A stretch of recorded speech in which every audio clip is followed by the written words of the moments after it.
What is going on today, guys? Welcome back to the channel and today's video where we are finally getting dirty on the FRS and we're going to be beginning the turbo install, which I'm honestly I'm terrified right now, to be honest.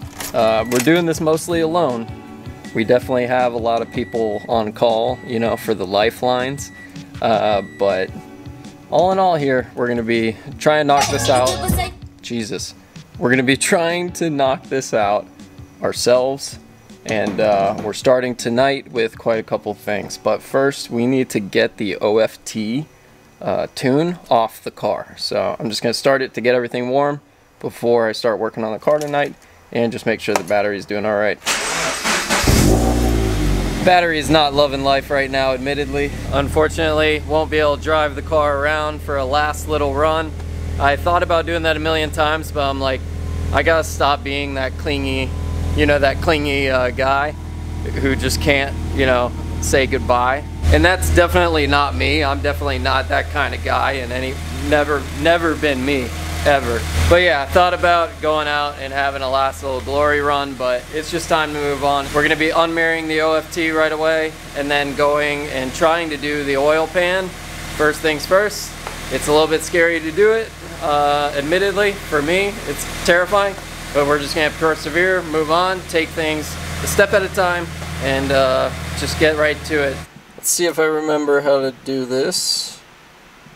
Last I remember, OFT is super simple. I only had the choice of 3 different maps, and it like already gives it to you.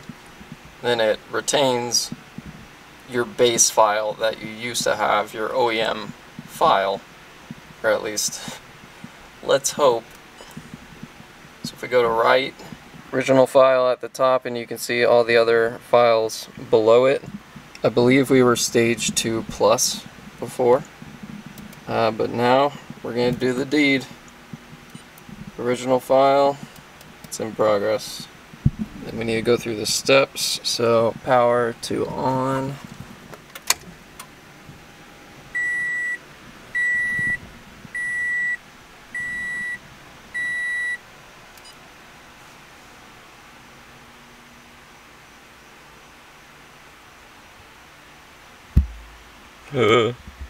Erasing flash memory. This is the part where you don't want to touch anything and just let it do its thing. So we're just going to wait for this to be done, and then we're going to continue on, but obviously I can't really leave this until it's done, so I'll be back in a second. Alright guys, that is it. I went through the prompts at the end, which you just have to turn it off, then turn it back in the on position, and then you hit OK. It checks to make sure that your stock file is doing alright, and then after that it's all good. I just started it for a little second there on the stock file, but it really doesn't like these headers in the front pipe, so yeah, we're not gonna really play with it from there. As far as we see here, we're good to go with the rest of it.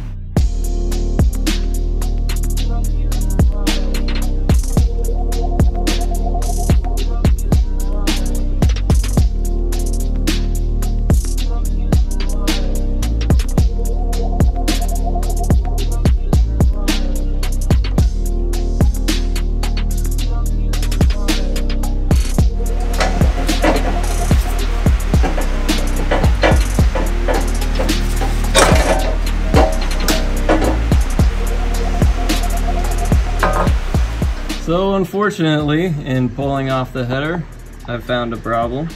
So we already have a new cam plate with this that replaces it with an O-ring. So we can go ahead and take this off, and it must be a 12, I guess. But yeah, we're gonna take this off, replace the plate, and I guess that'll be a good warm-up of doing some RTV for the oil pan, because I'll show you on here, we do need to apply just a little bit of RTV for this to not, you know, leak again, essentially.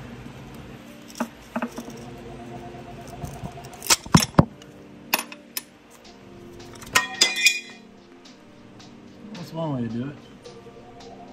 All right, I got it looking pretty clean around the edges. I think we're all good to seal it up with the new plate, but there's one more step involved where you gotta get a little bit of RTV right there on the bottom, and there's another spot on the top just like it where the RTV does not meet fully, if you can see that. It doesn't quite get to the edge, so you just have to fill that little spot, that little gap that you see there.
So, it's been an ungodly amount of time, probably over an hour at this point, maybe an hour, and yeah, I still have to do that little bit, but I'm very happy with my work so far. I'm pretty sure I have the wrong kind of Brillo pad. I should have gone with a heavy duty one. This is just like a regular one, and it's just super soft. So I've ran through 2 out of 3 of a 3-pack.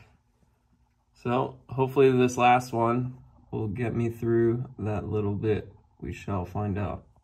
Finally done. And I would not wish this on my worst enemy.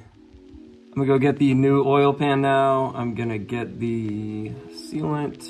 I'm gonna spread it on, wait the time, and then press it on and, you know, cross our fingers, hope for luck.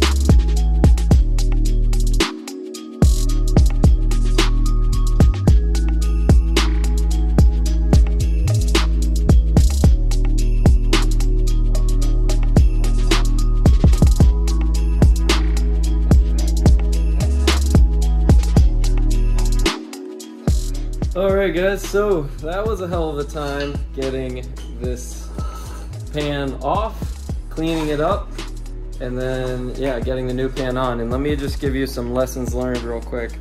For getting all of the stuff off the bottom of the engine, what I ended up doing, what worked the absolute best for me, was pick it apart with a razor blade first. Pick apart the really big lumps that were in the crevice. So pick it apart with a razor blade, then hit it with the Scotch-Brite pad as well as some brake cleaner. That actually worked so well, and I wasted like quite a lot of time only using the Scotch-Brite for a minute.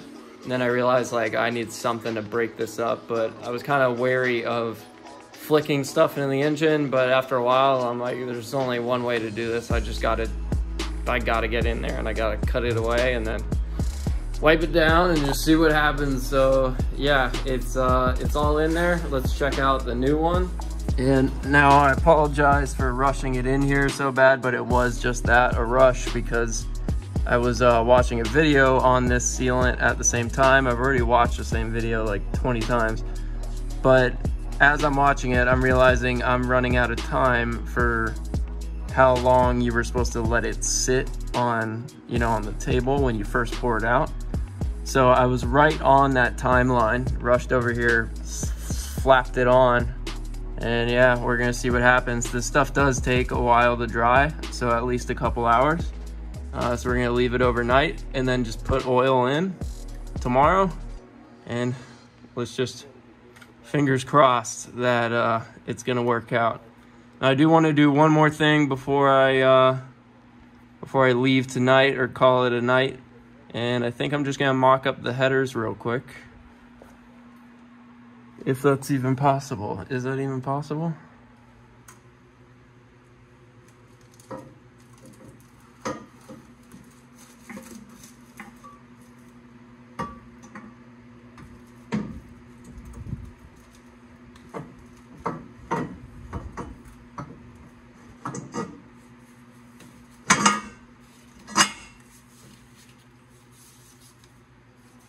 So all in all, these headers are beast. They do remind me of the Aces a little bit, 4-to-1. I mean, not quite the same, obviously, but just a really cool collector. The turbo's gonna be up there. Obviously, stock fans are not gonna be able to be ran on this setup. So we already have the Spall fans, if you remember from the first video. And yeah, we're probably gonna just replace our belt while we have that whole front part open. One thing I'm looking at too here is my oil drain line for the turbo. On the JDL, it's a little bit different than on the full blown. Full blown is like up here somewhere. And knowing that it's up here, I have no idea where the line actually goes. Maybe right through here. But we're gonna have something similar come from here. I'm assuming we're gonna have to go through underneath the water and then up to the turbo. But I think I'm all done for the night. I just got some crap in my eye. It's 2 o'clock in the morning, and yeah, I'm feeling like we made progress. But yeah, we're not gonna know if we did or not until tomorrow, unfortunately. I really hope this oil pan does not leak. If it does, it is what it is. It'll be a tough lesson learned, but yeah, fingers crossed. So I'll see you guys in the morning. What is up, guys? It is the next day. Everything looks, you know, as good as it's gonna get. I don't know what I'm looking at in a lot of cases here, so we're just gonna put some oil in, check on the oil pan, make sure that that is not leaking, and also the cam plate in general. So we're just gonna top it up. All right, so that's 4 quarts in there now. I don't see anything yet. Just gonna go ahead and add some more. So far, so good, I believe. Let me make sure there's nothing to drop behind me. No, I think we're good so far. I'm gonna keep topping her off till she's full. So I'm really glad I didn't start the car, or formally start it, because I forgot there's no headers on it right now. So what we're gonna do is a diagnostic deal, where this is how you charge the system or crank it without it starting. Gas all the way to the floor, clutch in, and hopefully this doesn't start for real, because if it does, yeah, not good for me.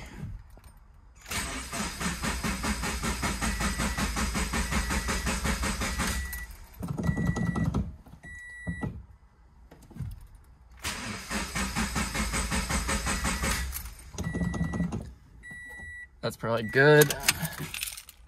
And let's just double check now that some oil got pumped, whether or not we're leaking. So I think that would be the ultimate test for me. I understand putting oil in it is one thing, but until you actually get it flowing, you really don't know. I would imagine we would have already seen something by now. We're at top of full, already cranked it a couple times. I don't really see anything going on. The cam plate also seems to be doing all right. This one we won't really know how it goes until we really start driving the car though. But yeah, I think we're all good. I think we're good to move forward. And yeah, this is by far the most, at least for me, that's the scariest part, is having to redo this potentially. So really glad we got that on the first shot. So now that we're done with all the oil, you know, the cam plate as well as the oil drain, we're gonna start disassembling this, taking off all the stock parts that we aren't gonna need anymore. So the intake can go, the old catch can go, and we're also just gonna get the intake manifold ready to come off, since there's quite a lot that we need to do on the bottom. Essentially, you just need to put clamps on all the hoses that are on the bottom of this. And then we're also gonna be stealing the evap solenoids wiring probably. And we're gonna be using that to DIY our Mac valve, which we got from Motion Raceworks. So that's probably gonna be a video on its own when we rig that up, but just giving you an idea of what we're gonna do. We're just gonna shred this thing apart.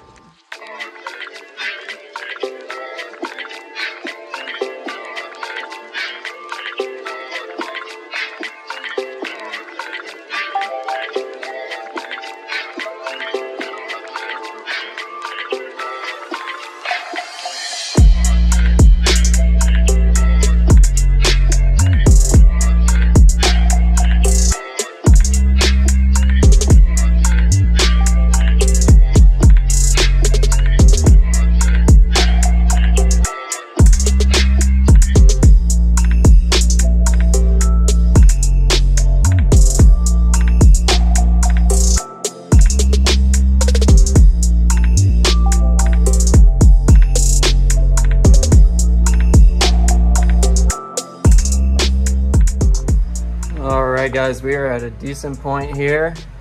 Fuel injector computer thing removed, battery removed, this fuel cover removed. This one I still need to get off, wiggle it out, but I'm thinking of just pulling the fuel lines before I do that. But I think we are at a decent time to take a little break, and I'm actually gonna go down the street to Fuel Fest. We're gonna chill with some homies and film some drift cars for a little bit. And we're gonna come back here a little bit later in the evening, which is kind of good because honestly today I feel like shit. It's the hottest part of the day right now.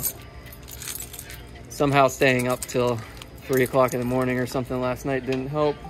But we're just gonna take it easy, take things slow, and just make sure we're taking our time here with the install. And in the meantime, have some fun. So hopefully this will make me feel a little better too, because I just feel like garbage.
Alright guys, we are back at the garage. I've eaten dinner, had a hell of a time at Fuel Fest, met Colby Walker, like saw Ludacris from 100 yards away play some of the bangers from back in the day, you know what I'm saying, in the school bus and shit. Pretty friggin' rad. I'm really glad I stopped by. I went out and filmed for Randy, got some cool clips of him and a couple other buddies, and just trying to you know, still film a little bit because we do have clutch kickers coming up. But anyways, that was a good break. Now I really can't be lazy anymore, so I would like to get this intake manifold to the point where it is completely loose at least.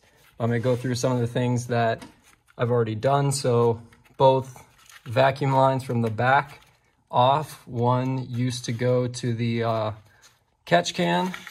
The other one goes to your brake booster. So both of those off, MAF off. And over to the side, this off the, well, obviously intake was gone a while ago. Over here, you got to take both of these covers off. And something that I did to make things a little bit easier is this little fuel line bracket usually holds these lines in place, and it keeps it pushed out quite a ways. And it's really hard to get this cover off with this in the way. So pop the lines off this bracket. And then it's a 10 millimeter. As you can see there, I left the bolt in there. And then you can just take the bracket off. It makes a lot more room.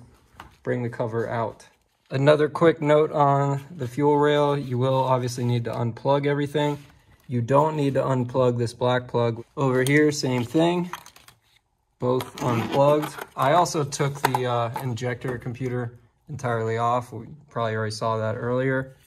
One last thing I'll note here is just take note of the injectors of where the tab is and just feel for that tab because you won't be able to see it. Grab it and then give it a few nudges and it should pop right out for you. But yeah, so all that's left at this point is these two coolant lines, which goes through the throttle body dealio. The 3 bolts on each side, which are kind of a little bit hidden in a sense. You can see one right there, one in the middle of the manifold, and then the other one will kind of be in the same spot as that front one. Well, we probably can't see it right now. Regardless, I think you'll be able to find them. Just look around for like convenient little areas where they might sneak it. You can actually see it's right here. So on the other side, we just need to find that. It's just there's a lot more going on the other side in this area.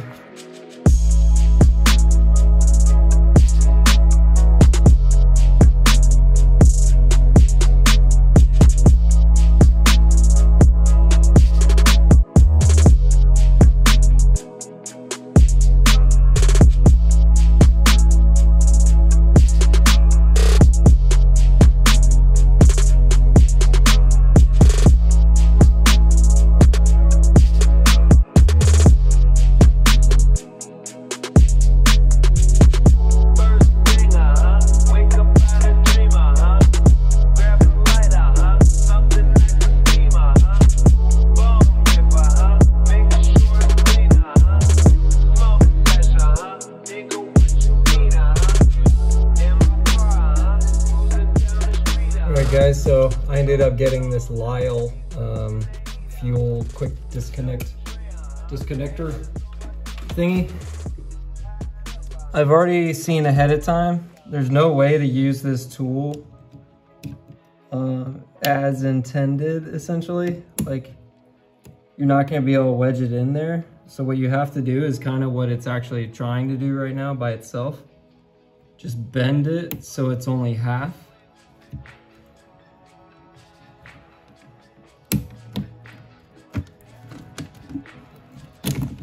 Oh, I just got fuel in my eye. That was amazing, but not too bad. And you'll see here what I'm talking about. So you see how it's half tabs. But yeah, the tool for some reason can't really fit through. I think something about the spacing, maybe. But yeah, so just bend it in half, and you're all good.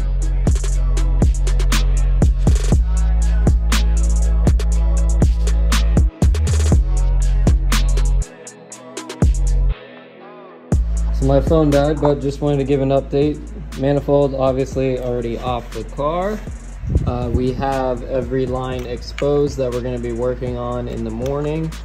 I already took off the tail end of the evap solenoid, and the reason why I did that is we're going to be using this in the future to plug directly back into the car with the boost controller. But that's pretty much it. I put a hole in my finger. The intake and the engine in general is ready for cleaning. I'm gonna wipe it down and vacuum with the shop vac. So I'll catch you guys in the morning once I've caught up on some sleep, because I am not doing another 4 a.m. or 3 a.m. I don't even know what time I went to bed last night, a.m. night. We're not doing that tonight. Tomorrow I want to have a really good productive day and hopefully get through quite a bit of this. Good morning, guys, or I should say good afternoon. Welcome to my mess. So we got it relatively cleaned as best as I can over here. Wiped down all that old soot. Over here on the intake, we have our hose clamps in place. It is pretty sturdy, ain't going nowhere. We will hose clamp this as well once we hook it back up to the injector. If you remember, this is the part that we unplugged. I just looped a little bit of coolant overflow hose over this, so it'll kind of give the appearance that it's still stock. Little sleeper mod, you know. It's not like they're gonna be able to tell from the turbo. But I just wanted to cap it. I don't have caps right now, so it's just an easy fix. So I think this is actually ready to go. This is all clean and ready to go. The issue I'm running into now is I was going ahead and checking where my lines are gonna be for the catch can, and the barb I have is not gonna work out with this so far. I actually cut this back, by the way. This used to go to the stock intake. So I need to go to the store and find a barb that will fit 10 AN line and then also this line. Then for our catch can, we're also gonna be removing this and replacing it with a radium unit. And here's that piece from radium. It just replaces the PCV valve. It's got no check in it whatsoever. It's just a straight through. And then it's got a 10 AN fitting so that you can make your own lines if you wish.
Tell you what, one time, shut your fucking mouth, bitch.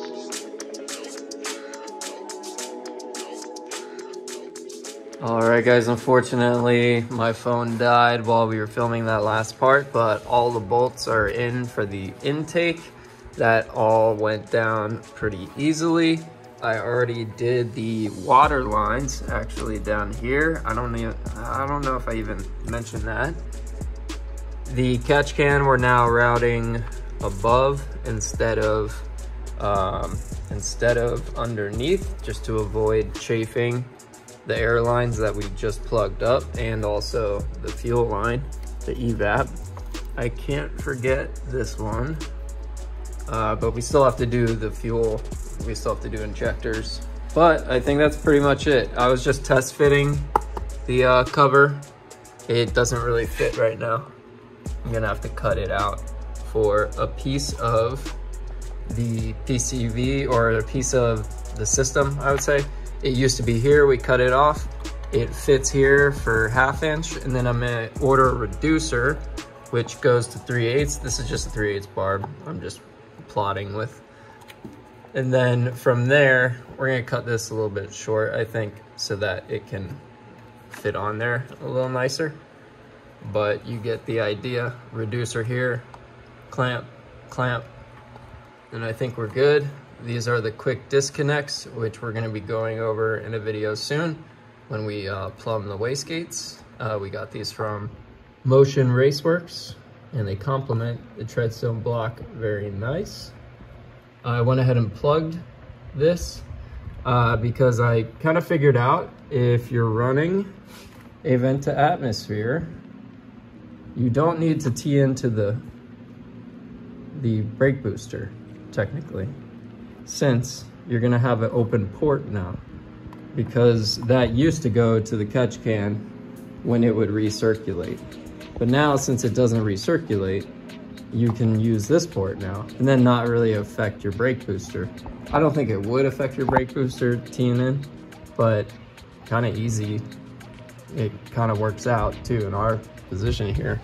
And this is kind of funny because this is a piece of the Tundra transmission line and it just happens to fit.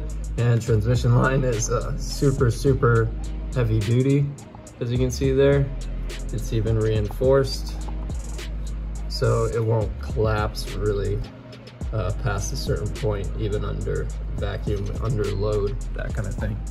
Now, before we close out with this video, I just want to talk about catch cans in general real quick. You can run the dual catch can potentially, but it really depends on your kit. The full-blown kit does not have any means of reintroducing oil into the intake system, which I think is a kind of a super clever forced race car idea, but it's not good under boost to be ingesting oil through the intake system, getting through your intercooler, and then ultimately hitting, I forget which one is which, but your MAF sensor, which is right here, whichever one it is. So just something to keep in mind, whatever kit you do run, you might want to just jump the gun and go to vent to atmosphere to avoid it altogether. You guys have seen on the channel, we were NA, and just, you know, regular drift events, we started smoking this thing, just accumulating a lot of oil through the intake. So it's completely plausible for it to happen NA. It does happen NA. Actually, my catch can was draining, the old one. I do get a lot of oil when I'm drifting, regardless of the fact that we aren't boosted yet. So something to think about, that if you do go with a turbo system that reintroduces the oil into the intake, maybe think about skipping the gun and going vent to atmosphere to avoid a little bit of issues reading when you're reading air and it's filled, I wouldn't say filled, but it's contaminated with a lot of oil. So I really hope that makes sense with the catch can and the whole reason why we're going this direction. So depending on your kit, you might not even have to, but if you have a full-blown kit, you will have to go vent to atmosphere in one way or another. But I think we're at a good point now to kind of cap a video off. So to sum up this video, we knocked out the cam plate, we knocked out the oil pan. It has oil in it right now and it's still not leaking, so I'm very happy about that. We prepped the intake manifold entirely with hose clamps, so it is all ready to be boosted. And finally, we wrapped up our catch can, which took a while, but we did it literally from scratch. And I'm very proud of like this piece. As funny looking as this mount is, I think all in all, it's so good. And then now that it has the tension on it from the hoses, it's actually kind of level. So it kind of leveled the can out, which I'm super happy about, because I was a little bummed before that it wasn't entirely level. So we're gonna cut it off here. I really hope you guys enjoyed the first installment, the first real getting dirty video into turboing the FRS, and I will catch you guys on the next one. Peace.